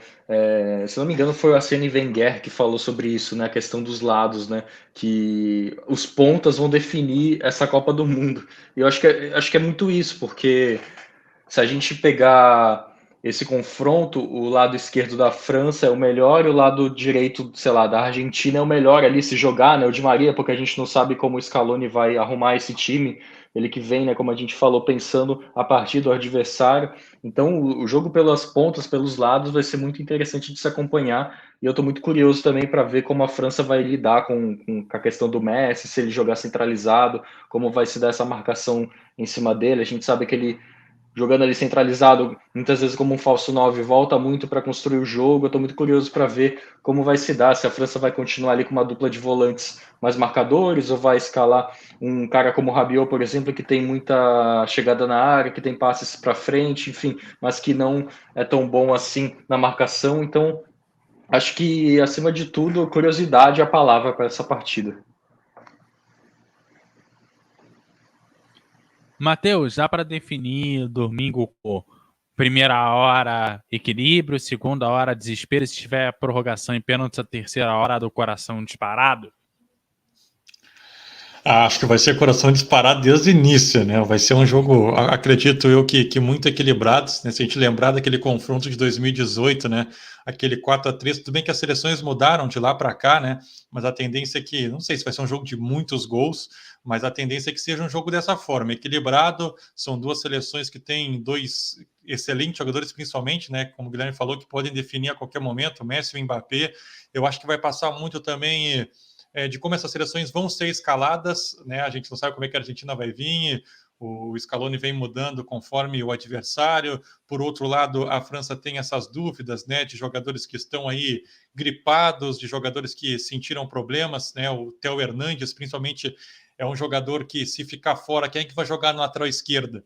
Por exemplo, se ele não entrar. Jogou o Camavinga improvisado naquele jogo contra a Tunísia, quando jogou os reservas. Mas se o Theo Hernandes não joga, quem é que o Deschamps escalaria ali no lateral esquerdo? Então, eu acho que vai todo mundo para o jogo. Mas é uma final de Copa, acho que ninguém quer ficar fora, acho que todo mundo consegue se recuperar a tempo e vai no sacrifício mesmo para o jogo, mas a França tem continua tendo, né, essas preocupações de lesões, agora jogadores que estão gripados, doentes, enfim, eu acho que vai passar muito por isso. Se não tiver maiores problemas, se a França conseguir escalar todo mundo, eu acho que a França, como o Alex disse, tem um pequeno favoritismo, mas do outro lado tem uma Argentina que chega forte, uma Argentina que chega querendo muito esse título. O Messi quer ganhar demais essa Copa do Mundo. Eu acho que é uma chance grandiosa para a Argentina. Se a Argentina não for campeã esse ano, não sei quando vai ser. Acho que o momento é agora. Eu acho que o Messi está no momento. A gente está vendo também a força da torcida da Argentina, né, que vai dotar o estádio novamente. Então, assim, vai ser um confronto certamente gigantesco, muito esperado no domingo, um confronto muito equilibrado. Eu não tenho um palpite, não consigo cravar um palpite, mas o palpite que eu cravo é que vai ser um jogaço. Isso, sem dúvida alguma, vai ser um jogo muito bom e certamente a gente pode esperar aí muita emoção do início ao fim. Guilherme, a gente tem aí o bicampeonato da França contra o momento da Argentina. O que sobressai domingo e qual o seu palpite, qual o seu placar para domingo, quais suas opções de aposta para a galera aproveitar lá na Pinnacle? Cara, acho que sobressai o crescimento dessas duas equipes na competição, né? Eu citei que a França já vinha com um elenco mais consolidado, tem jogadores remanescentes do último título em 2018, e a gente tem uma Argentina com um trabalho novo, né? O Scaloni, que era auxiliar do Sampaoli na última Copa, das cabeças ali da comissão técnica, acabou ficando de tapa-buraco e acabou assumindo, né? A AFA contratou ele, efetivou ele como treinador principal e ele já entregou aí uma Copa América, ganhando do Brasil no Maracanã, e foi responsável por uma renovação nessa seleção argentina. Acho que, pensando o Messi, todos esses anos que ele atuou na seleção argentina, esse é um dos melhores elencos que contribui para o jogo do Messi.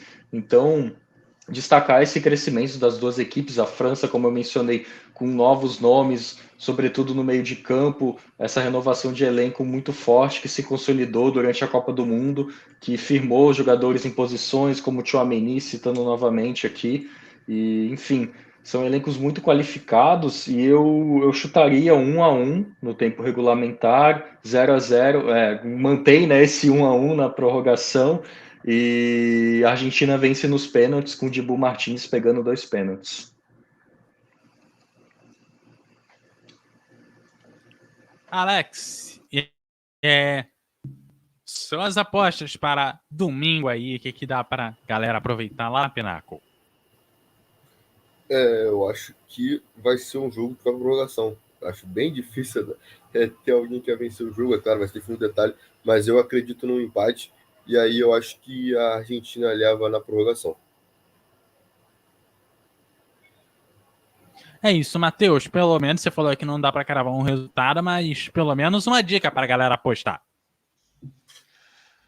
Eu vou no ambos marcam. Eu acho que acho que os dois times marcam gols. Acho que o Guilherme também está mais ou menos nesse palpite. Acho que 1-1, daqui a pouco 2-2. Eu acho que ambos marcam. Não sei se com certeza, vou falar com certeza, mas se tiver que apostar alguma coisa no jogo, eu apostaria no ambos marcam, porque eu acho que as duas equipes têm principalmente ataques muito fortes que a qualquer momento podem criar alguma opção e chegar ao gol. Então vai ser um jogo para frente, vai ser provavelmente um jogo lá e cá. É claro que as duas equipes vão também se preocupar em se defender, né? A França em tentar marcar o Messi, do outro lado a Argentina em parar o Mbappé, mas tem outros jogadores, né? A França tem o Giroud, tem o Dembélé, tem o Griezmann, que vem fazendo uma Copa muito boa, né? Um jogador que se readequou a uma nova função, é um cara que tem dominado completamente esse meio de campo da França. Do outro lado da Argentina, o Julián Álvares, que tomou essa posição ali na frente, jogador jovem que está num crescimento, está numa evolução muito grande. Então, os elementos são favoráveis para que aconteçam, ambos marcam principalmente, e eu vou nesse mercado aí para esse jogo, porque eu acho que os dois times devem marcar, e no final das contas, eu vou apostar na Argentina também. Eu acho que a Argentina está no momento para ser campeã, com esse apoio da torcida, com o Messi querendo demais esse título. Eu estou apostando na Argentina campeã e nesse ambos marcam aí para apostar lá na Pinaco. Então vamos passar aí para o bloco dos destaques finais. Vou começar então com o Matheus, que já está meio que dominando a bola. Então, para o Matheus, destaque final é segunda-feira, comprar a bandeira da Argentina para pendurar na janela. Não é para tanto. Eu não estou torcendo muito para a Argentina, mas acharia muito legal o Messi ser campeão. Acho que é o que está faltando para ele, a cereja do bolo. É um jogador que está marcado já na história, é um atleta indiscutivelmente dos melhores do mundo, é um cara que está nesse topo já há muito tempo, e a Copa do Mundo é um ápice, e eu acho que ele está merecendo demais ser campeão. Então acho que vai ficar para a Argentina esse título aí da Copa do Mundo nesse domingo, né? Então valeu, Couto, valeu, Alex, Guilherme, vamos mais um fanático por Copa aqui na MF, né? Um dos últimos, né? Tá terminando a Copa, daqui a pouco voltam as transmissões aqui na MF, a gente vai estar junto aí ao longo do próximo ano novamente, né, para as transmissões aqui na MF, enfim. Então, um grande abraço a todos, um bom jogo e boa sorte a todos que forem apostar lá na Pinaco, fazer essa fezinha para acompanhar o jogo no domingo. Certamente ninguém vai querer perder esse jogo. É isso, Guilherme. Messi, Mbappé, disputa boa. Se é para os dois ganharem título, melhor torcer para a Argentina do que para o Mbappé, porque o Mbappé ainda tem muita estrada pela frente. Tem, cara, e parece que tá tudo conspirando, né, a favor da Argentina, os caras gripados aí na França, e um amigo, a gente estava debatendo sobre isso, ele falou, né, trouxe esse detalhe, né, que é a primeira Copa sem a presença do Maradona, né, Maradona que faleceu 2 anos atrás, e a gente vê nessa renovação da Argentina com o elenco, e também a postura do Messi, né, assumindo a 10 e a faixa, essa postura que ele vem tendo recentemente na Argentina, já venceu, né, a Copa América. Aí, as pessoas brincavam, né, criticavam que ele não tinha título com a Argentina, agora ele tem, e acho que para coroar essa carreira do Messi vitoriosa, acho que só falta a Copa do Mundo, e tá conspirando muito para isso acontecer nesse ano. Todo o contexto, né, todo o entorno dele ali tá conspirando muito para que isso aconteça, né? Mas vai ser um jogo duríssimo. O Matheus falou dos outros jogadores, né? Menção rosa aí, sobretudo para o Griezmann, né? Eu estou muito curioso também para ver como vai ser essa movimentação dele no campo. Ele que é um cara que está em todo lado do campo, né? Tá onipresente, fazendo um trabalho defensivo também impecável. Foi destaque aí na última partida, se eu não me engano, ele teve 69 ações defensivas, né? De pressão defensiva. Então, um cara que sempre ali está fechando a linha de passe, dobrando marcação, ajudando no contra-ataque. Ele que não fez, né? Nenhum gol nessa Copa, mas acho que isso não acaba pesando, porque no coletivo ele vem ajudando muito e é um cara também para a Argentina ficar de olho. Eu até queria citar uns dados dele aqui que eu acabei pegando, que ele, enfim, não tem, né, gol, como eu mencionei, mas tem 3 assistências, 7 chances criadas, enfim, 85% de aproveitamento no passe. É um cara também que a gente tem que ficar de olho e, sobretudo, aí a Argentina, né, que o trabalho é deles, eu que não vou correr atrás do Griezmann. Mas agradecendo aí você, Eduardo, pela apresentação, o Alex, o Matheus aí, agradecer você que acompanhou a gente nessa mais uma, né, cobertura especial da MF que a gente vem fazendo nesse mês de Copa. E fica ligado aí que vai vir muita coisa boa, vai voltar as transmissões, a gente vai se encontrar por aí. Um abração para vocês, todos aí os companheiros e principalmente para quem acompanhou a gente nessa jornada. Seu destaque final desse Fanáticos por Copa, a última sexta da Copa. É isso, estamos chegando aí no final da Copa, né? Agora só tem mais 2 diazinhos. Amanhã tem disputa de terceiro lugar. No domingo a final, então espero, acho que é o jogo que todo mundo quer ver. E estou bastante ansioso para essa final, né? Para mim vai ser, já falei isso antes, uma das mais importantes e significativas, talvez, ali desde 2006.